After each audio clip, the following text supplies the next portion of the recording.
மாதா பிதா குரு தெய்வம். மாதா பிதா குரு தெய்வம்.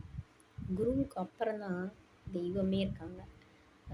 அந்த குருவை பற்றி, அதாவது நம்ம ஆசிரியர்களை பற்றி ஒரு கவிதையை பார்க்கலாம். ஆசிரியர்: அன்பை ஊட்டி வளர்த்த அன்னையும் பண்பை ஊட்டி வளர்த்த தந்தையும் தன் குழந்தைகளின் எதிர்காலத்தை ஒப்படைக்கின்றனர் ஆசானாம் உங்கள் கைகளில். தாயின் விரல் பிடித்து நடந்த குழந்தை இன்று உங்கள் விரல் பிடித்து எழுதியது அன்னை என்று. அழியும் செல்வங்கள் பல இருந்தாலும் அழியா செல்வமாகிய கல்வியையும் ஒழுக்கத்தையும் கற்றுத்தந்தது நீங்கள்.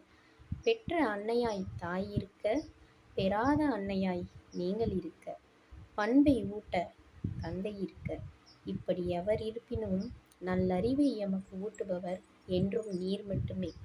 எதிர்காலத்தில் என் பெற்றோர்